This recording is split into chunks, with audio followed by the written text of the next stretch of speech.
Project Paribesh Replication of BioVillage 2.0 o sangbotangno phiogir jakha kaisa pandari bisingti mia khwaini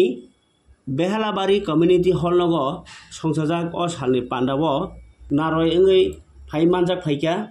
hasteni bolong mantri tai khwaini 26 Asrambari constituency ni MLA Mantri Onimesh Debbarma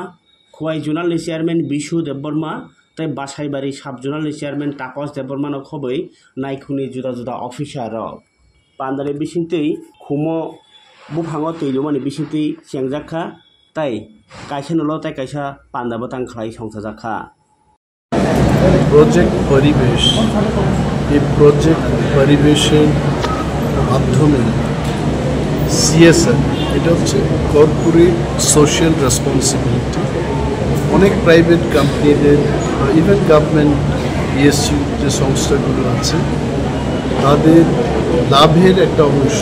I think it is 2% of their net profit এটাকে সমাজের জন্য কাজ করার ক্ষেত্রে খরচ করতে হবে তো তারই এটা অঙ্গ হিসাবে আজকে বেহালাবাড়ি বায়োভিলেজে হংকং সাংহাই ব্যাংক এবং কানাড়া ব্যাংকের যে joint venture life insurance being থেকে আমরা এই প্রজেক্টটা পেয়েছি আশ্রয় foundation is the pioneer for this project এবং ওনাদের হাত ধরেই কিন্তু বায়োভিলেজের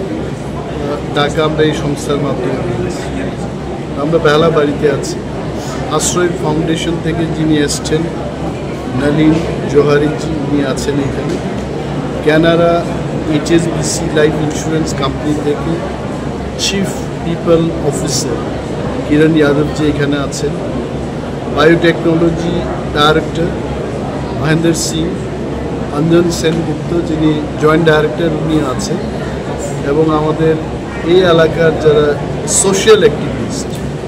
তারাও এখানে উপস্থিত আছেন এবং ওনাদের উপস্থিতিতে আজকে এই প্রজেক্টের সূচনা হয় এবং এই ধরনের কাজ নলিনজি যিনি আশ্রয় ফাউন্ডেশনের কর্ণধার উনি বলেছেন যে আরও অনেক টাকা এখানে খরচ হবে আরও অনেক ভিলেজকে কীভাবে বায়োভিলেজের আওতাধীন আনা যায় আমরা চেষ্টা করছেন মাই department science and technology environment department আমরাও খুব সিরিয়াসলি এই কাজগুলো করছি আমাদের দপ্তরের মাধ্যমে এই কাজগুলো হচ্ছে এখন বেসরকারি সংস্থাকেও এইখানে এনে তাদের যে CSR এর যে ফান্ডটা আছে এই ফান্ডটা আমরা ইউটিলাইজ করছি থ্যাংক ইউ